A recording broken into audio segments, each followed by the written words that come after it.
So everyone in Tomorrow knows about Yorion taking the axe, and it wasn't for a good reason to put it mildly. Today, I'm going to speak up about what Wizards of the Coast should do if they really want this format to thrive. So first, let's bring up companions in general. Even though there are a few playable companions left in the format, now that Lurrus and Yorion are gone, you won't see too many anymore. And I think this is for the better since companions are really not healthy for a format. They generate stupid amounts of value and discourage creativity in deck building. Yet when it comes to correcting the format, it seems like we need a ban. Now there's a lot of discussion about this. People are saying ban Ragavan, ban the Evoke Elementals, ban Wren and Six, ban Urza Saga.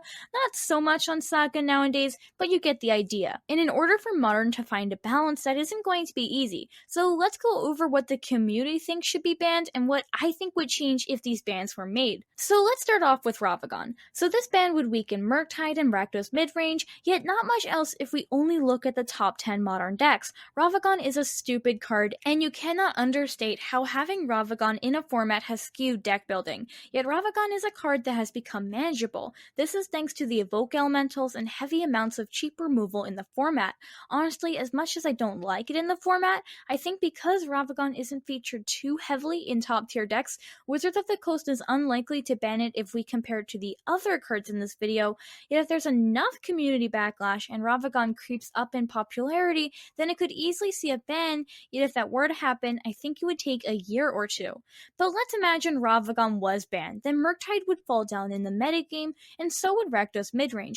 The removal count in decklist might lower, yet I doubt it considering this is still a very creature-heavy format.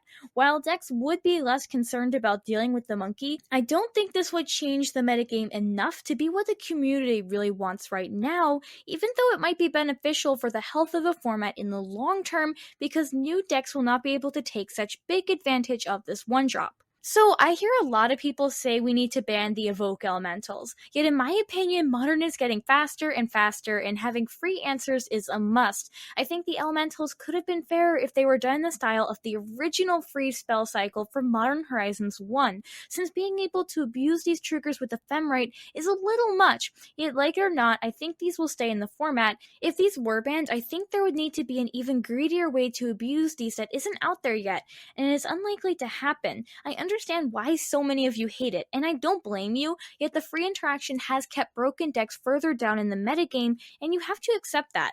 Yet if we banned all the Evoke Elementals, what would happen to the format?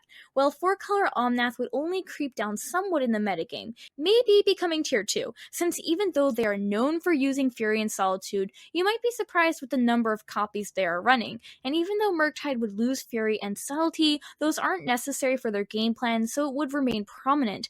Hammer Time would stay strong since it rarely, if ever, runs the Elementals.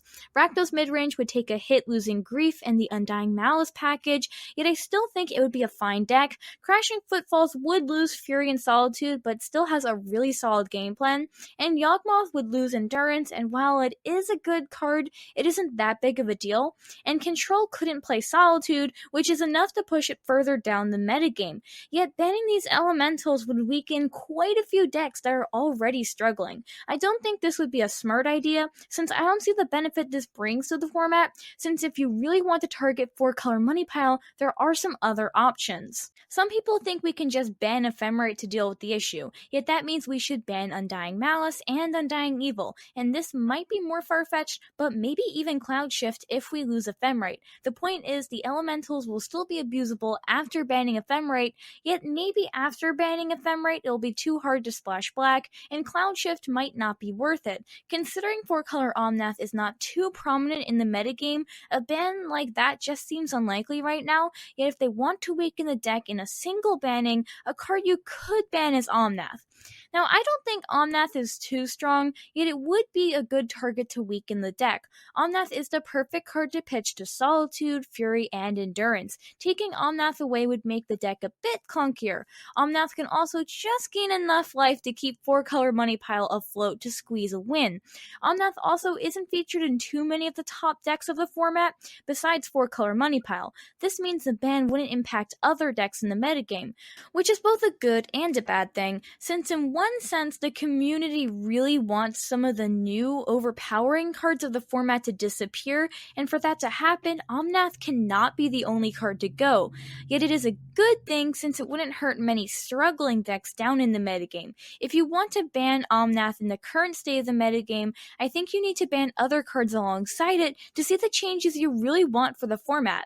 So I've heard quite a few people say we need to ban Wren and Six. Now personally, I don't like Wren and Six. It even more incentivizes you to run less 1 toughness creatures, and Wren and Six allows decks to keep really risky hands. I think it's hurting the format in a way, yet we are at a point in Modern where it isn't just one deck that seems to be overpowering the format, there's a large variety of decks that are overpowering the format, and a single card getting banned isn't enough to make or break people's perception of Modern.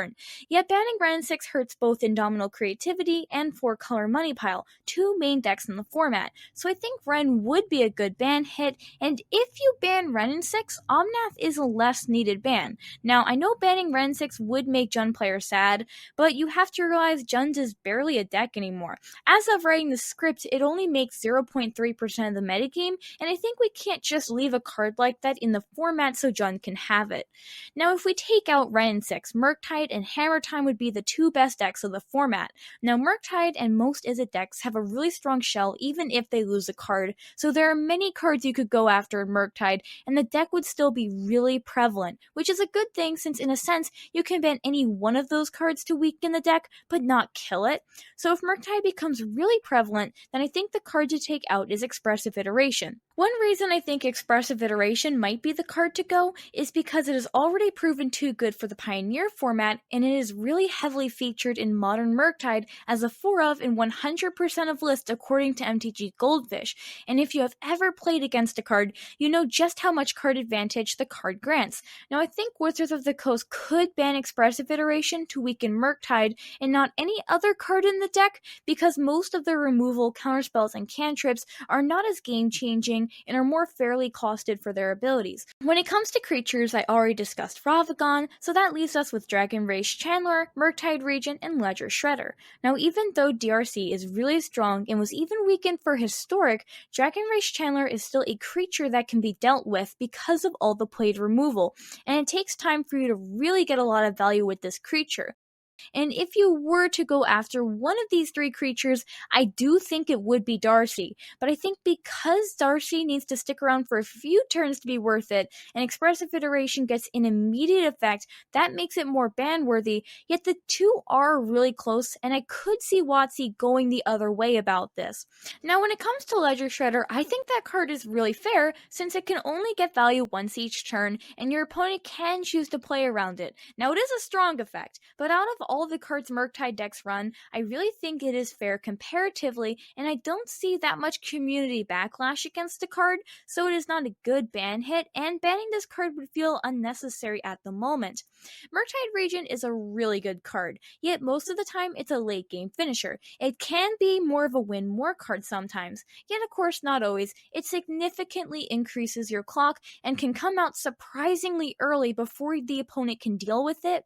And if you look at recent Murktide finishes, there are only 2 or 3 Murktide in the list. This is mainly because the early threats played are what really dominates the game. I think Murktide is good, but in the end, it's really just a big body that can be bounced or dealt with, making it not that ban-worthy.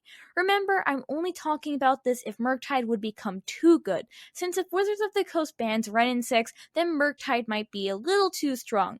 If Murktide keeps a meta share at around 10% or less, I don't think it's that big of a problem, yet if it were to overpower the metagame, that is what I would do. Also, if Murktide were to become too good, you would have to account that Ragavan is more likely to be banned, yet because of how Ragavan is a good reprint mythic, Wizards of the Coast might be unlikely to ban it soon, even though that isn't a good reason to leave it in the format.